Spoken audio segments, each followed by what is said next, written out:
Olá, gente. Muito bom dia, boa tarde, boa noite, conforme seja a hora que você esteja vendo a postagem desse vídeo. Como sempre, em cada vídeo eu gosto de me apresentar, se é que você ainda não me conhece. O meu nome é Jaime Viana e eu sou mais um a batalhar pela fé que uma vez foi dada aos santos, tá certo? Nos diz o adágio ou o ditado popular que conhecimento é poder. E, na verdade, quando eu me lembro dessa frase, eu lembro muito do meu pai, que dizia para mim que conhecimento é poder em qualquer idade, em qualquer fase da vida. Pasme dizer a vocês que ele era um homem ignorante em palavras, porque não teve a chance, a oportunidade, quando ele era mais novo, de ter um estudo satisfatório, que pudesse dar uma condição melhor de vida para ele. Mas eu não estou aqui para falar do meu pai ou dos meus familiares. Eu estou usando só como tema, como base de entrada. Porque quando nós trazemos para as coisas de Deus, nós olhamos para a Bíblia nos dá três parâmetros que são firmes e fundados no próprio conceito de Deus. O primeiro deles é, quando você lê a Bíblia, você procura conhecer quem é Deus. A Bíblia nos mostra quem é Deus. O segundo parâmetro é que a Bíblia nos mostra como ele age. E o terceiro parâmetro, ou que pode ser o superior de todos, é que Deus, a essência dele é amor. Você conseguiu entender isso? Quando você olha para a Bíblia, você procura saber tudo com relação a Deus. Você fica sabendo quem é Deus, fica sabendo como ele age, fica sabendo que ele, a essência dele, é formado por amor. A Bíblia também nos dá uma outra diretriz e nos dá uma outra amostra de quem somos nós, quem nós somos realmente e o que podemos fazer para sair do estado e da situação em que nós nos encontramos. Pasme agora, talvez você fique pensando, mas ele falou sobre algo de conhecimento, que conhecimento é poder. Ele falou que a gente deve conhecer, sim, que para conhecermos a Deus, nós temos que nos achegarmos a Ele. Achegarmos a Ele a tal ponto, de tal maneira, que podemos ter a revelação pela palavra de Deus sobre quem realmente Ele é. Uma coisa que Deus não faz é se contradizer. Deus não se contradiz, Deus não nega-se a si mesmo, Deus não pode mentir. Enquanto que em João 8,44, o próprio Jesus afirma que o diabo é o pai da mentira, a palavra de Deus nos diz em Tito capítulo 1, que Deus, esse Deus do impossível, ele não pode fazer algo que é mentir. Em Timóteo, a Bíblia nos diz que ele não pode negar-se a si mesmo. O que ele fala, ele cumpre. Em Malaquias, no livro de Malaquias, nós vemos de dizer, por isso, ó Israel, vocês não são consumidos. E aqui é uma Israel, uma conotação para o Israel dos nossos dias, o Israel espiritual, como nos diz lá a carta de Paulo aos Gálatas. O Israel de Deus, o Israel espiritual, que somos nós, eu, você, todo aquele que é lavado, que é remido pelo sangue de Jesus Cristo. Eu estou trazendo tudo isso como introdução para você entender que Deus não se contradiz, a Bíblia revela quem é Deus, ou ao menos dá uma pincelada sobre a essência de Deus, sobre quem é Deus, o que realmente Ele quer na sua vida. Porque há coisas que talvez você se pergunte, então porque há coisas que eu não consigo ter resposta. Para isso a Bíblia nos diz lá em Deuteronômio 29, que as coisas reveladas são para nós, as que estão ocultas são para o Senhor nosso Deus, e eu acredito que um dia Ele há de nos revelar na glória. Mas agora, deixando toda essa introdução de lado, eu estou falando isso, mas eu quero falar e quero dar um testemunho aqui como tristeza. Eu estava vendo pelo meio das redes sociais, especificamente no YouTube, onde a gente tem um canal, eu estava vendo a respeito da conversa entre um pastor, ou alguém que se dizia pastor, que tem um curso de pastor, formado em teologia ou alguma coisa parecida, que na verdade se diz ter afinidade com Deus, e ele pega um carro, ele pega um determinado táxi, vamos colocar assim dessa maneira. E durante um período dessa viagem, aquele homem começa a dizer para ele, aquele homem que era motorista, se apresenta para ele e diz, olha, eu sou uma pessoa sensitiva, eu sou um espírita. E quando você entrou aqui, uma mulher falou comigo que ela tem muito apreço por você e que ela teve muito sofrimento aqui nessa parte do corpo. E aquele pastor falando, então você me diga então o que é que essa mulher é minha, o que é que ela falou de mim. Então aquele homem sensitivo começou a declarar para ele, dizer, olha, ela me disse que ela está muito feliz pelo que você está fazendo com as suas filhas. Ela está muito feliz, o lugar que ela está é um lugar de paz. e começou a declarar toda aquela conversação, todo aquele envolvimento, e o pastor quase que chorou. Ele disse: para. Aí o pastor disse a ele: olha, como é que ela está? Ela está bem mesmo? O pastor começou a acreditar naquela conversa e começou a trocar um diálogo com aquele homem. Disse: essa mulher era minha esposa. As dores que ela sentia no peito é porque ela teve um câncer de mama a um determinado tempo da vida dela e ela faleceu. E eu fico me perguntando até hoje se eu estou criando as minhas filhas do jeito que ela queria que eu criasse. E aquele homem disse: ela está muito feliz, porque você tem feito o seu papel.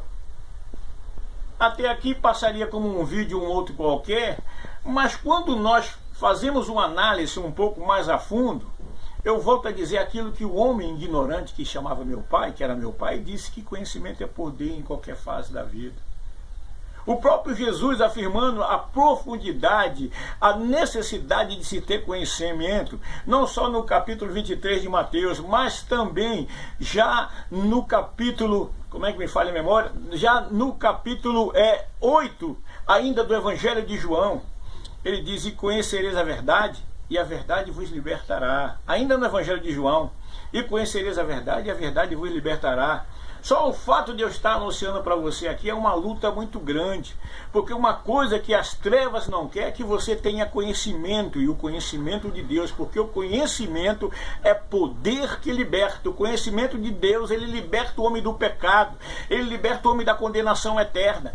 E quando você tem conhecimento e deve ter conhecimento de Jesus Cristo, como aquele que veio como o Cordeiro de Deus para libertar a humanidade, para libertar o homem do pecado, para libertar o homem da condenação eterna, para tirar o homem do caminho certeiro que era o inferno, para conviver com Satanás e seus anjos, e pegar o homem, transformá-lo, renová-lo e restaurá-lo, e fazer dele um cidadão dos céus, para ir morar na glória, para a glória de Deus. Esse é o conhecimento. Aquele pastor se dizia ter conhecimento, mas não tinha conhecimento de quem era o Deus que ele servia. Porque nunca em toda a Bíblia Deus aceitou, ou Deus deu concordância, ou deu aval para que se invocasse os mortos, para que se conversasse com pessoas que buscavam outros primórdios senão o próprio Deus, que buscavam outra diretriz senão a diretriz de Deus. E aquele pastor saiu de lá e depois ele acabou de dar o testemunho dizendo que ele nunca teve uma experiência tão maravilhosa como aquela. Eu não consigo entender pessoas que hoje se dizem servos de Deus, conhecedores da palavra, e caem numa conversa dessa. Quando a Bíblia nos mostra, através da revelação, que a primeira manifestação espírita que nos tem na Bíblia está lá no paraíso, lá no Gênesis, lá no Éden. Quando um médio é usado, quem foi esse médio? A serpente foi usada. Quem foi o espírito? O diabo incorporou na serpente para enganar os primeiros casais. Gente, a igreja precisa voltar a beber na fonte.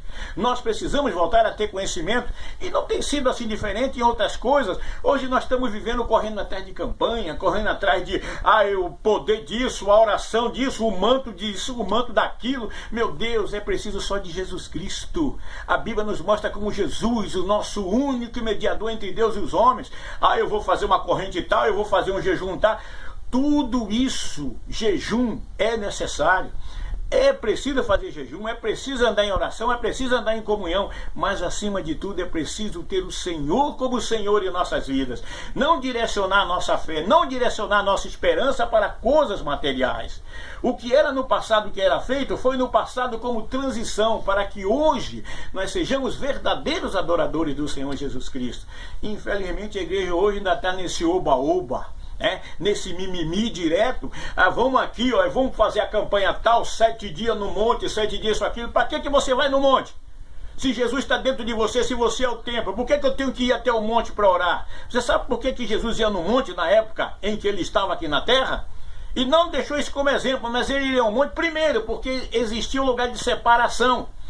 No monte quase ninguém ia, então ele ia com seus discípulos. Ele vai até o horto na véspera dele ser entregue. Ele vai até o horto, ele vai orar. Mas por quê? Porque não tinha onde eles orarem ali na cidade. Isso só acontece depois, quando ele morre, que ele ressuscita, está lá no livro de Atos. Aí se reuniu quase 120 pessoas, em que Pedro estava na direção daquele pessoal. Eles vão até um tabernáculo e começam a orar. Ali já era outra coisa, outra modalidade. Entendam isso, você é templo. Não há necessidade de você buscar Deus fora quando Deus está dentro de você. Está aí dentro de você, na sua mente. O seu altar é a sua mente para você oferecer o sacrifício ao Deus vivo todos os dias, todas as horas. Quando é que a igreja vai entender isso? Aquilo que Jesus falou, 4:24 do Evangelho de João, porque Deus é Espírito, importa que os verdadeiros adoradores o adorem em Espírito e em verdade. No capítulo 12 de Romanos, tenta me explicar aí, você, pastor, que está tentando contestar o que eu estou lhe falando. O capítulo 12 de Romanos, que nós devemos servir a Deus com o quê? Com o nosso intelecto, com a nossa mente, porque a nossa mente hoje é o altar, que antes era o altar personificado de maneira material. Hoje o altar espiritual está aqui na nossa mente, o nosso pensamento. É o sacrifício diante de Deus, como nos diz ainda o livro de Apocalipse, capítulo 1, versículo 7, versículo 5 e até o 7. Nós somos o templo do Espírito Santo. Nós, quando eu digo nós, é todo aquele que aceita o Senhor Jesus Cristo. Nós, não eu, Jaime, para dizer que eu estou na soberba, não, é nós, aquele que aceita Jesus. Nós somos templo do Espírito Santo. Hoje se constitui tanta religião por aí. Por que tanta religião prolifera? Por que tantas denominações proliferam? Por que tantas coisas que estão à parte da verdade se proliferam? Porque o povo está cego. E aqueles que deveriam ser luz, que deveriam falar ao povo, estão calados, estão tirando proveito próprio, a maior parte deles. E aqueles que estão bem intencionados, mas não têm conhecimento da palavra. Gente, a hora é agora. Jesus Cristo está voltando. Satanás cada vez mais está oprimindo a igreja. Você tem poder, você tem autoridade, e isso só pode ser revelado quando você tiver o despertamento espiritual. Despertar, por isso que o próprio apóstolo Paulo fala: desperta tu que dorme, levanta-te dentre os mortos e Cristo te esclarecerá. Há alguns dias atrás teve a famosa festa de Natal, tanto mimimi, tanta coisa furada, e agora? Você continua com esse mesmo amor com o seu irmão? Continua com essa mesma dedicação?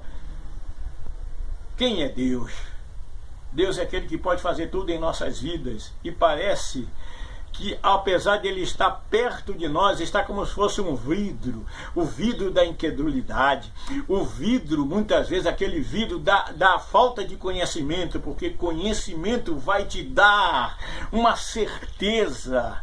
Conhecimento vai te dar a certeza de que o nosso Deus não falha, de que a fé que você tem não é uma fé sem direção, porque aquele que confia em Jesus não perde o seu tempo, aleluia. Agora a igreja precisa disso. Por quê? Porque no final de tudo isso está para se cumprir capítulo 25, 41 do Evangelho de Mateus, que o inferno foi preparado para o diabo e seus anjos. Eu quero acrescentar aqui, mas tem muito crente com Bíblia e tudo que está indo para o inferno todo dia, porque tem a palavra na mão, mas não procura conhecer do Deus que ele está seguindo. A hora é agora de conhecermos, de deixarmos o amor de Deus verdadeiramente fluir na nossa vida. E então nós vamos saber, nós vamos ter entendimento, vamos saber quem é Deus, quem somos nós e o que é que Ele é na nossa vida. Se Ele é Senhor, aleluia. Agora, se até aqui Ele está sendo só um coadjuvante, alguém que tem na sua vida, que vai na sua vida só quando você precisa dEle, então está tudo perdido. Porque se o Senhor não edificar a casa, em vão trabalhos que nela edificam. Muito obrigado pela sua atenção, muito obrigado mesmo em nome de Jesus. Se você puder, eu quero te pedir, compartilhe esse vídeo, que você nos ajude a trazer essa mensagem, uma mensagem libertadora, porque a igreja precisa ser liberta desses dogmas, liberta dessa opressão demoníaca disfarçada de religião. Muito obrigado pela sua atenção, fica na próxima, porque o resto a gente corre atrás, em nome de Jesus, amém, graças a Deus, até a próxima.